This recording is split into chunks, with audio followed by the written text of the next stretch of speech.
Bonjour tout le monde. Voilà, je voulais vous présenter ma montre Breitling. Alors, la présentation va se faire en quelques chapitres.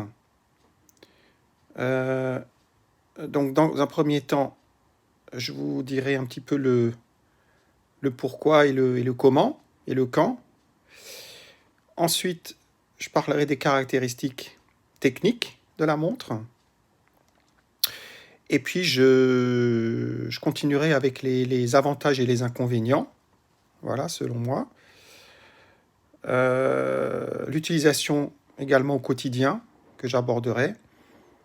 Et puis pour finir, un petit bonus. Voilà, voilà. Donc c'est une Breitling que j'ai acquise en 2016 chez un revendeur agréé multimarque. C'est à ce moment-là que j'ai vraiment commencé à m'intéresser à l'horlogerie. En fin de compte, quand on commence un petit peu à approfondir ce domaine, c'est un monde vraiment passionnant. Et donc, c'est à ce moment-là, en 2016, donc, que j'ai acquis donc cette montre. C'est en fait ma marque préférée du point de vue du look, de l'esthétique, de l'histoire, de ce qu'elle représente. Euh, voilà, alors c'est une plongeuse. Euh, c'est pas ça qui a fait que en fait, j'ai décidé de m'acheter cette montre. C'est surtout son look, voilà ce qu'elle représente en fait. Voilà, une très belle montre. Donc, les caractéristiques techniques de la montre, on va dire, hein, un peu les performances. Donc, c'est la Breitling, donc Super Océan Héritage, référence A17321, 42 mm donc de diamètre, pour une épaisseur de 13 mm. Donc, voilà, dans la moyenne, je dirais, de l'épaisseur. Pour une plongeuse, c'est pas... Voilà, c'est raisonnable, en fait. Hein. Donc, on remarque la date donc, qui s'affiche à 3 heures. Voilà, on peut le voir là, très clairement. Elle est étanche à 200 mètres. Donc, on le voit bien, c'est assez clairement visible. Donc, c'est un mouvement automatique. Voilà, mouvement automatique. Elle est toute en acier, avec un très très beau cadran soleillé. Voilà, c'est ce qui m'a aussi fait craquer, ces couleurs bleues au niveau du cadran, au niveau de la lunette. Le bracelet aussi qui a un bleu donc très profond. Donc c'est une montre tout en bleu, je dirais, magnifique. Et c'est ce cadran soleillé qui m'a vraiment aussi donc qui a aussi vraiment fait que j'ai porté mon choix donc sur cette montre. Elle a une réserve de marche de 42 heures. Vert saphir anti-reflet. Alors, je ne saurais pas dire si c'est anti-reflet sur une face ou les deux. Voilà, si quelqu'un le sait, il peut le mettre dans les commentaires avec plaisir. Voilà.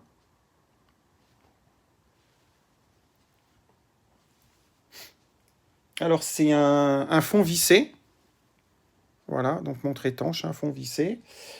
Le type de bracelet, donc c'est un bracelet largeur 22 mm, boucle déployante. Voilà, on le voit bien. Donc un très joli bracelet. Voilà. Bracelet croco. Donc ultra résistant. Très très solide. Ben, on voit l'étain depuis 2016. Voilà. Il n'est pas abîmé.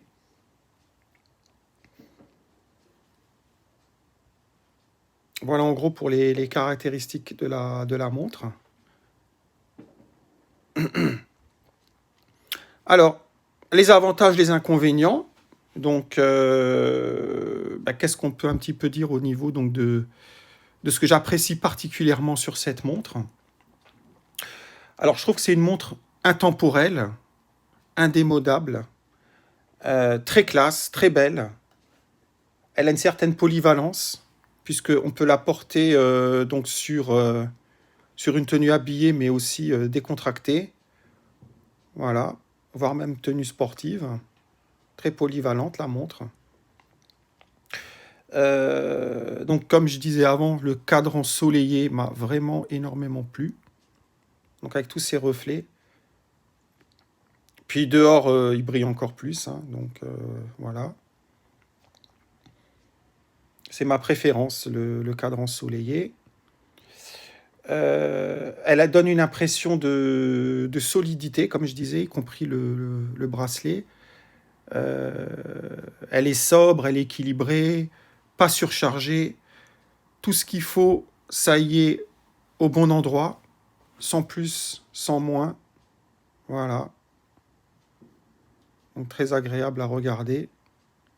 Parfois, je la regarde même, mais pas pour connaître l'heure, juste pour le plaisir de la voir, de l'observer, de l'admirer en fait. Son côté vintage, je trouve, ça lui donne un charme fou.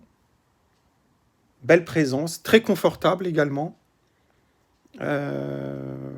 Voilà, ça joue aussi au niveau de l'épaisseur, comme je disais précédemment, une épaisseur raisonnable pour une plongeuse. Du coup, voilà, donc du coup, son confort, il est là, très présent. Voilà, donc c'est une montre vraiment qui a beaucoup, beaucoup de qualité. Maintenant, sur les inconvénients, alors c'est-à-dire les améliorations peut-être possibles, selon moi. Bon, alors il y a peut-être un aspect suggestif, hein, comme souvent, ça peut arriver quand on critique, entre guillemets, une montre. Alors, premier point, vraiment, s'il y a une seule chose qui ne me plaît pas, c'est le logo B de Breitling sur le cadran. Pourquoi? Parce que je préfère le logo ailé. Logo ailé qu'on retrouve, je vais vous montrer ici, sur la boucle. Voilà, Breitling. Que je trouve beaucoup plus beau, beaucoup plus esthétique. Donc là, on voit la différence entre le logo ailé et le B qu'on voit ici, donc sur le cadran, que je trouve beaucoup moins classe. Voilà. Après, c'est une affaire de goût personnel. Bon, bien évidemment, sur la couronne, donc couronne vissée, hein, bien entendu, on voit aussi le logo B. Bon, là, je ne peux pas en vouloir à Breitling, puisque vu l'espace de la couronne, on ne peut pas faire autrement. C'est déjà bien de l'avoir mis, je trouve. Voilà, mais j'aurais préféré effectivement un logo ailé sur le cadran. Ça m'aurait vraiment plu, quoi, en fait. Hein. Voilà. Après, c'est vrai que les aiguilles sont aussi magnifiques. Hein. Là, j'ai rien à dire dessus. Luminescentes. Voilà, avec aussi les petits points au niveau des index qui sont luminescents. Donc, très bon point là-dessus. Mais bon, voilà, hormis ce logo en B, tout ce qui est au niveau du cadran, des aiguilles, etc., tout le reste, j'adore au niveau du design. La lunette tournante aussi. Voilà. Donc ça, c'est vraiment chouette. Voilà. D'ailleurs, je crois que à part une série de Breitling, tous les modèles Breitling sont logotés avec le B, sauf une série, je ne me rappelle plus laquelle.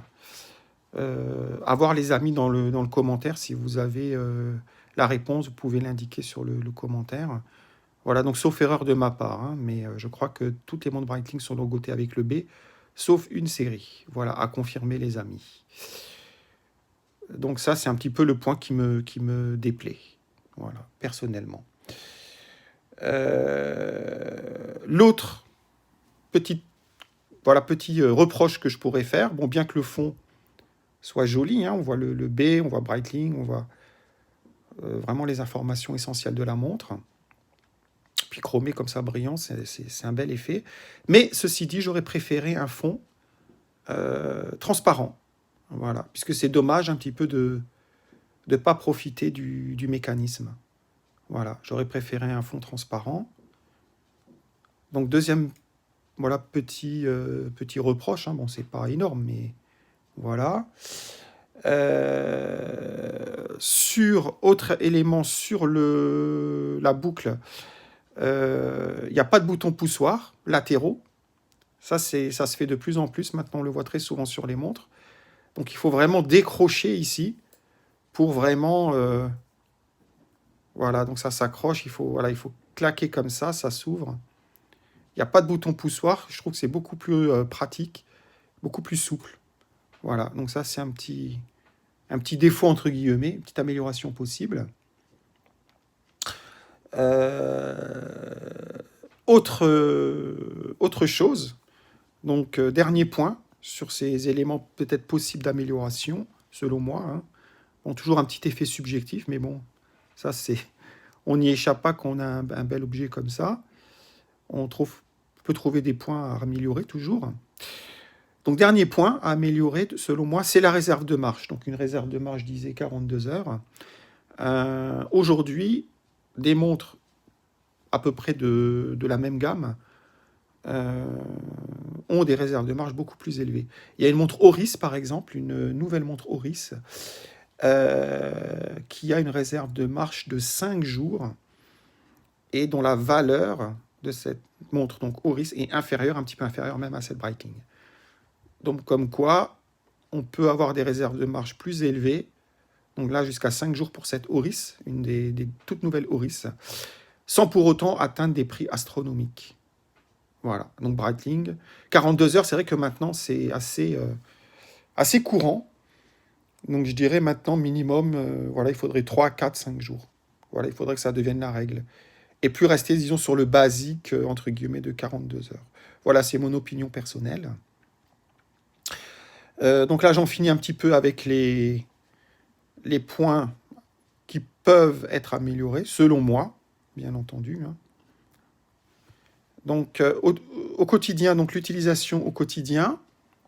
Alors, j'ai beaucoup de plaisir à porter cette montre. Elle me plaît vraiment beaucoup. Je ne la porte pas tous les jours. C'est la montre que je porte le plus, mais je ne la porte pas tous les jours puisque j'ai d'autres montres. Donc, j'alterne un petit peu en fonction des tenues, de mon humeur, du jour. Est-ce que c'est le jour? Est-ce que c'est la nuit? Voilà, pas mal d'éléments. Mais c'est la montre voilà, que j'aime le plus de ma collection, petite collection, et que j'utilise le plus. Je la porte surtout sur mon lieu de travail. Jamais quand je fais du sport. Comme je fais du vélo, j'ai peur de l'abîmer si je tombe avec le vélo, etc. Je pense qu'on le comprend facilement. Et les gens qui la voient, par exemple au niveau de mon lieu de travail, au bureau, eh bien, ils l'apprécient énormément. J'ai toujours des remarques extrêmement positives concernant cette montre. Voilà. Magnifique. Alors, il n'y a pas encore eu de révision de fait depuis donc octobre 2016, quand je l'ai acquise. Je pense qu'il faudra le faire bientôt, notamment au niveau des joints d'étanchéité. Voilà. Surtout ça. Sinon, elle fonctionne parfaitement. Aucun souci. Depuis que je l'ai achetée, elle n'a jamais, jamais, jamais été en défaut sur quoi que ce soit. Elle m'a toujours satisfait à 100%. Et évidemment, comme c'est ma première montre, je l'affectionne particulièrement. Ma première vraie montre, entre guillemets, je l'affectionne particulièrement. Alors, c'est une montre qui a donc son certificat, donc COSC, donc, comme on peut le voir ici. Voilà, un très beau certificat, je trouve. Voilà. Donc, contrôle officiel suisse des chronomètres. Voilà. Très joli certificat. Breitling. Voilà. Et ce que je trouve extraordinaire aussi dans les documents fournis, c'est ça. Voilà. C'est donc sa petite carte de garantie internationale électronique. Incroyable, elle fonctionne encore depuis 2016. Voilà, donc on peut voir ici sur le côté,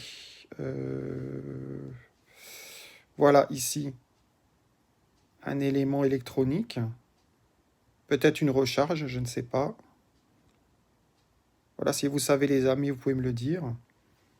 En tout cas, bravo, parce que à ma connaissance, il n'y a pas d'autres marques Breitling qui font donc des certificats de garantie internationaux électroniques. Voilà. Je crois même pas que Breitling le fait encore. Si vous avez un élément de réponse, vous pouvez me l'indiquer au niveau des commentaires, les amis. Voilà. Donc peut-être que Breitling ne le fait plus. En tout cas, à ce moment-là, il le faisait encore. Et je trouve ça carrément super génial, super classe. Voilà. Même dans les documents fournis, la montre est classe. Enfin, chapeau, bravo. Donc, très, très, très, très joli.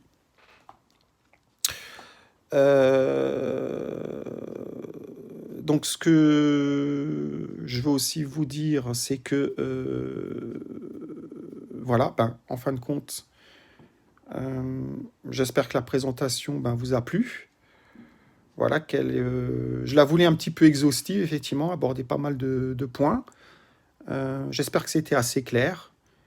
N'hésitez pas à commenter, voilà, sur les différents points abordés ou d'autres, hein, si vous avez d'autres voilà, d'autres thèmes sur cette montre, des remarques, des choses à dire. Voilà, c'est toujours les bienvenus, les commentaires.